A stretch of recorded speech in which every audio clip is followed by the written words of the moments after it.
বাংলার মসনদে কে রয়েছেন? এই বাংলার নিজের ঘরের মেয়ে, অথচ মুখ্যমন্ত্রী মমতা বন্দ্যোপাধ্যায়ের আমলে নির্যাতিতা বাংলার মা বোনেরা। তোপ দেখেছেন দেশের প্রধানমন্ত্রী নরেন্দ্র মোদী। রাজ্যে একজন মহিলা মুখ্যমন্ত্রী থাকতে মা বোনেরা কেন নির্যাতিতা হবেন, প্রশ্ন তুলছে বিজেপি।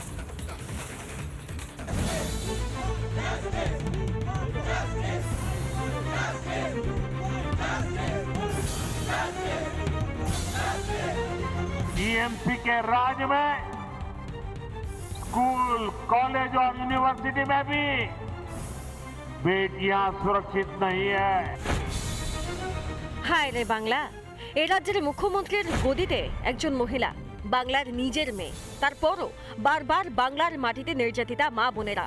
মা বোনেদের ইজ্জত বাঁচাতে ব্যর্থ মমতা বন্দ্যোপাধ্যায়, তো প্রধানমন্ত্রী নরেন্দ্র মোদীর।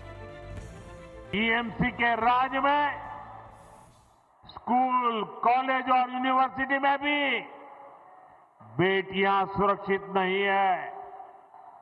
यहां शासन प्रशासन में निर्ममता ऐसी है कि बेटियों की कोई सुनवाई नहीं होती। पीड़ितों को बात बात पर कोर्ट जाना पड़ता है। इस स्थिति को बदलना होगा।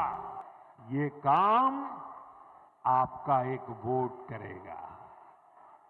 आपके वोट की ताकत है जो इन सारे कामों को पूरा करेगी। 8 থেকে 80 বাংলায় সুরক্ষিত নয় কেউই। বারবার যৌন নির্যাতন, ধর্ষণের অভিযোগ, কাকতালীয়ভাবে এই ঘটনাগুলির সঙ্গে যোগ থাকে তৃণমূলের। এ নিয়ে অবশ্য মুখ্যমন্ত্রী মমতা বন্দ্যোপাধ্যায়ের হেলদোল নেই। তিনি তো আবার সর্বক্ষেত্রেই নির্যাতিতারই দোষ খুঁজেন। মেয়ে মারা গেছে নাকি রেপ হয়ে, আপনি রেপড বলবেন না প্রেগনেন্ট বলবেন না লাভ অ্যাফেয়ার্স বলবেন? এটা এনকোয়ারি করেছেন কি? কিন্তু ছেলেটির সাথে মেয়েটির নাকি লাভ অ্যাফেয়ার ছিল, আমি শুনেছি।